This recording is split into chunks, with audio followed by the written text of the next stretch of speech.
Morning students, आज हम BEd परीक्षा में आने वाले 50 मोस्ट इम्पोर्टेंट हिंदी के क्वेश्चन आंसर्स पढ़ते हैं। तो चलिए स्टार्ट करते हैं।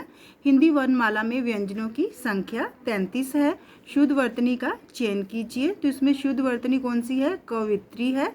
संतोष का संधि विच्छेद है। संतोष का संधि विच्छेद सम जमा तोष, क्योंकि अगर म व्यंजन के बाद त आ रहा है तो माँ किस में परिवर्तित हो जाएगा? माँ जो है अनुस्वर में परिवर्तित हो जाएगा। अनुस्वर जिसे बिंदु कहते हैं। तो इसमें इसका सही आंसर सम जमा तोष।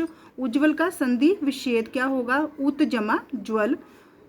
उज्ज्वल का संधि विच्छेद उत जमा ज्वल। संगम का संधि विच्छेद है सम जमा गम। दो वर्णों के मेल से होने वाले विकार को क्या कहते हैं? दो वर्णों के मेल से होने वाले विकार को संधि कहते हैं। समास शब्द का अर्थ है संक्षेप। संक्षेप का अर्थ छोटा। पंचवटी में कौन सा समास है? पंचवटी में द्विगु समास है। दशानन में कौन सा समास है? दशानन में बहुब्रीहि समास है। भरपेट में कौन सा समास है? भरपेट में अव्ययीभाव समास है। भाषा के शुद्ध रूप का ज्ञान हमें किससे होता है? भाषा के शुद्ध रूप का ज्ञान हमें व्याकरण से होता है। हिंदी में स्वतंत्र रूप से बोले जाने वाले अक्षर क्या कहलाते हैं? तो वो क्या कहलाते हैं? स्वर कहलाते हैं। जिन शब्दों के अंत में अ आता है उन्हें क्या कहते हैं? जिन शब्दों के अंत में अ आता है उन्हें अकारांत कहते हैं। देवनागरी लिपि किस भाषा की लिपि है? देवनागरी लिपि हिंदी भाषा की लिपि है। क्ष वर्ण किसके योग से बना है? क्ष वर्ण क और श के मेल से बना है। निम्नलिखित में से कौन सा वर्ण उच्चारण की दृष्टि से दंते नहीं है, जिसका उच्चारण दंत से होता है? तो इसमें ट जो है दंते नहीं है। भानुदय में कौन सी संधि है? भानुदय में दीर्घ संधि है। सूर्योदय में कौन सी संधि है? सूर्योदय में गुण संधि है। सूर्योदय में गुण संधि है। पाप करने के बाद स्वयं दंड पाना क्या कहलाता है? प्रायश्चित। जो काम ना करना चाहे उसे क्या कहते हैं? अकर्मण्य। मजदूर मेहनत करता है किंतु उसके लाभ से वंचित रहता है। तो ये कौन सा वाक्य है? संयुक्त वाक्य है, क्योंकि मजदूर मेहनत करता है उसके लाभ से वंचित रहता है। ये दोनों क्या है? स्वतंत्र वाक्य हैं और किंतु समानाधिकरण अभिव्यधिकरण से ये जुड़े हुए हैं। तो इसलिए ये कौन सा वाक्य है? संयुक्त वाक्य है। जिधर धुआं दिखाई दिया सब लोग उधर ही दौड़ पड़े। तो ये कौन सा वाक्य है? ये मिश्र वाक्य है। तो सब लोग उधर ही दौड़ पड़े, ये क्या है? आश्रित उपवाक्य है। जिधर धुआं दिखाई दिया ये क्या है? प्रधान उपवाक्य है। तो ये मिश्र वाक्य है। वाक्य में उचित विराम चिन्ह लगाएं। तो इसमें से सही कौन सा होगा? MA B.Ed बी वाला सही ऑप्शन है।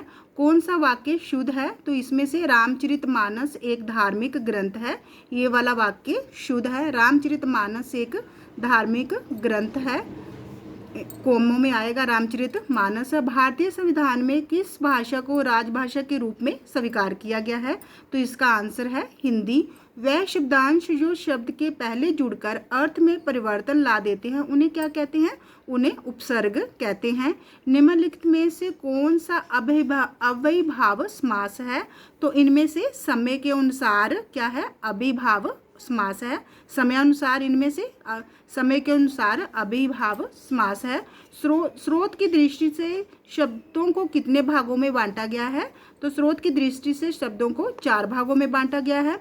जो शब्द संस्कृत भाषा से हिंदी में ज्यों के त्यों आ गए हैं उन्हें कहते हैं, उन्हें क्या कहते हैं? तत्सम शब्द कहते हैं, उन्हें तत्सम शब्द कहते हैं। निम्न में से कौन सा शब्द तुर्की भाषा का है? तो इसमें से कैंची क्या है? तुर्की भाषा का शब्द है।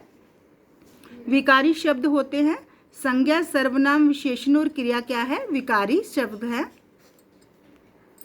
चारपाई पर चादर बिछा दीजिए। वाक्य में पर कौन सा कारक है? तो इसमें पर जो है अधिकरण कारक है। इसमें से पर जो है अधिकरण कारक है। वह घर से बाहर गया, वाक्य में कौन सा कारक है? वह घर से बाहर गया वाक्य में अपादान कारक है। अपादान, घर से बाहर गया, अपादान का अर्थ होता अलग होने का भाव। अग्नि का पर्यायवाची शब्द है हुतासन। कमल का पर्यायवाची शब्द क्या होगा? जलज होगा। सापेक्ष का विलोम है निरपेक्ष।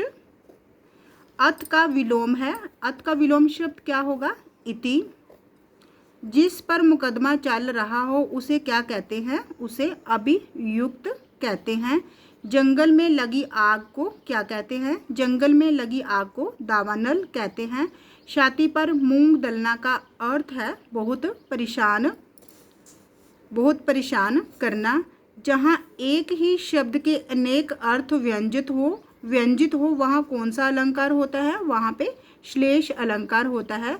मधुशाला के लेखक हैं, मधुशाला के लेखक हरिवंश राय बच्चन हैं। निम्नलिखित में कौन सा उपन्यास प्रेमचंद का नहीं है, इनमें से गबन, कर्मभूमि और रंगभूमि प्रेमचंद के उपन्यास हैं। आग का दरिया प्रेमचंद का उपन्यास नहीं है। पद्मावत के लेखक कौन है, पद्मावत के लेखक जायसी है, प्रेम मार्गी शाखा के प्रमुख कवि हैं। इनमें से कौन भक्तिकाल का कवि नहीं है, इनमें से अमीर खुसरो भक्तिकाल का कवि नहीं है, अमीर खुसरो आदिकाल के कवि हैं। नंददास रसखान और नाबादास भक्तिकाल के कवि हैं। बिहारी ने क्या लिखे, बिहारी ने दोहे लिखे थे। बिहारी सस्सई इनकी प्रमुख रचना है। कमायनी किसकी रचना है, कमायनी जयशंकर प्रसाद जी की रचना है। जो निम्नलिखित में से कौन छायावादी कवि है, इनमें से सुमित्रा नंदन पंत जो है छायावादी कवि है। छायावाद के 4 स्तंभ है, जयशंकर प्रसाद, सूर्यकांत त्रिपाठी निराला, सुमित्रा नंदन पंत और महादेवी वर्मा। बाल चित्रण में कौन सा कवि श्रेष्ठ है, बाल चित्रण में सूरदास श्रेष्ठ है। इन्होंने श्री कृष्ण की लीलाओं का वर्णन किया है। प्रकृति के सुकुमार कवि किसे कहा जाता है, जिन्होंने प्रकृति के आंचल में रचनाएं लिखी है, तो सुमित्रा नंदन पंत को प्रकृति का सुकुमार कवि कहा जाता है। तो अगर आपको मेरी वीडियो अच्छी लगी हो तो इसे लाइक, शेयर और सब्सक्राइब कीजिए। धन्यवाद।